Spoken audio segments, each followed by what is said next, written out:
বিসমিল্লাহির রহমানির রহিম। পরিবেশনায় ও পরিচালনায় দিগন্ত। 20 নম্বর রমজানের কর্মসূচি হলো ভোর রাতে দোয়া করা। কারণ সারা বছর ভোর রাতে তাহাজ্জুদের নামাজ পড়া বা দোয়া করার সুযোগ আমাদের হয় না, কিন্তু রমজানের সাহরি খেতে তো এমনি ওঠেন, অতএব এই টাইমে দোয়া কবুল হয়। 24 ঘন্টার ভিতরে দোয়া কবুলের সবচেয়ে মোক্ষম সুযোগ, সবচেয়ে আদর্শ সময় হলো এই তাহাজ্জুদের সময়টা। ভাইরা আমার, ঢাকার একটি বড় কোম্পানি, বাংলাদেশের সবচেয়ে বড় শিল্প প্রতিষ্ঠান বললে ভুল হয়তো হবে না, অন্তত এটুকু বলা যায় যে প্রথম 3-4টি বড় প্রতিষ্ঠানের একটি। এরকম একটা প্রতিষ্ঠানের একজন কর্মকর্তা বছর 2-3 আগে আমার সাথে হঠাৎ দেখা। তিনি আমাকে দেখে বেশ আবেগ আপ্লুত হলেন এবং অনেকটা জড়িয়ে ধরলেন এবং বললেন, ভাই, আপনার একটি আলোচনা থেকে আমার জীবনের ভিতরে এমন এক পরিবর্তন আসছে যেটা অকল্পনীয়, অভাবনীয়। তো আমি একটু কৌতূহল হয়ে জানতে চাইলাম কোনটা সেটা। তখন তিনি বললেন, ভাই, আমার জীবনে এমন একটা রোগ হয়েছে, যেই রোগ ট্রিটমেন্ট করার জন্য দেশে বিদেশে বিভিন্ন জায়গায় গিয়েছে, কোনো চিকিৎসা এর আমি পাই নাই। শেষ পর্যন্ত আশাহত হয়ে চাকরি ছেড়ে দিয়ে, শহর ছেড়ে দিয়ে গ্রামে গিয়ে বসবাস করা শুরু করছি এবং মৃত্যুর জন্য অপেক্ষা করছি। এর মধ্যে আপনার একটা আলোচনার ক্লিপ আমার চোখের সামনে আসলো সোশ্যাল মিডিয়াতে, ওটা শুনলাম। সে আলোচনাটা ছিল আল্লাহর কাছ থেকে অসাধ্য সাধন করার সময় হলো ভোর রাত তাহাজ্জুদের সময়। আমি এই আলোচনা পুরোটা শোনার পর ওই রাতেই আমি ঘুম থেকে উঠে ভোর রাতে তাহাজ্জুদ পড়ে আল্লাহর কাছে বুক ভাসিয়ে মন ভরে কাঁদলাম, দোয়া করলাম। ওই ভাই বললেন যে আমি এত দোয়া করলাম, দোয়া করতে করতে দীর্ঘ সময় আমি পরিতৃপ্ত হলাম, আমার দোয়া শেষ হয়ে গেল।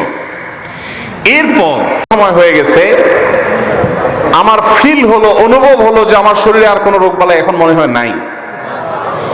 এবং তিনি গত 2 দিন আগেও তার সাথে আমি দেখা করলাম ঢাকায়, গতকালকে দেখা করলাম, 2 দিন আগে না, মাত্র 1 দিন আগে দেখা করলাম। তিনি এখন সুস্থ সবল হয়ে আবার তার চাকরিতে ফিরে গিয়ে স্বপদে সমহিমায় আছেন। তিনি এক সহকর্মীকে ডেকে আমার সামনে বলছেন, এই তোমরা বলো তো, আমি আগে শারীরিকভাবে বেশি ফিট ছিলাম নাকি এখন বেশি ফিট? তখন তার সহকর্মী আমার সামনে বলছে, স্যার, আপনি আগে অনেক বেশি রাগরাগি করতেন, আপনি হট মেজাজি ছিলেন, অনেক বেশি অসুস্থ হয়ে যেতেন কিছু হলেই, কিন্তু এখন আপনি সে আগের সময়ের তুলনায় অনেক বেশি সুস্থ এবং ফিট। তিনি বললেন, ভাই, ভোর রাতের দোয়ার প্রভাব এত বেশি, তাহাজ্জুদের সময়ের দোয়া এত গুরুত্বপূর্ণ যে এই এক দোয়া আমার জীবনকে আমূল পরিবর্তন করে দিয়েছে।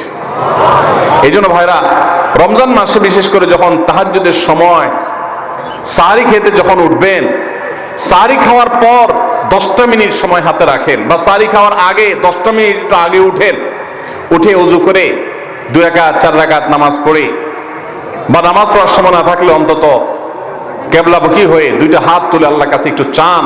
নবীজি সাল্লাল্লাহু আলাইহি সাল্লাম বলেছেন, রাতের শেষ প্রহর যখন হয়, দুনিয়ার আসমানে নেমে এসে আল্লাহ বান্দাদেরকে ডেকে ডেকে তাদের প্রত্যেকটা চাওয়া পূরণ করে দেন। এই জন্য ভাইরা, রমজান মাসে সাহরির সময় দোয়া কবুল হয়। রমজান উপলক্ষে বিশেষ করে এই আমলটা, সাহরির সময় আমলটা, আমরা দোয়া করার আমলটা করতে পারি। তাহলে 20 নম্বর আমল হলো তাহাজ্জুদের নামাজ এবং ভোর রাতের দোয়া। এটা অন্য সময় করা যায়, কিন্তু রমজানের সুযোগটা বেশি আসে, সেজন্য এটাকে রমজানের স্পেশাল আমল হিসেবে আমরা উল্লেখ করলাম। আল্লাহ আমাদেরকে সবাইকে তৌফিক দান করুন।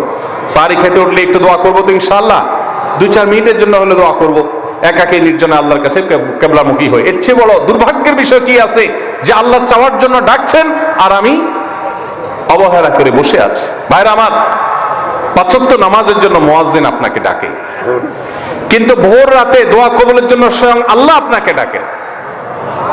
অতএব সাহরি খেতে উঠলে ভোর রাতে সাহরির সময় একটু দোয়া করবো তো ইনশাআল্লাহ।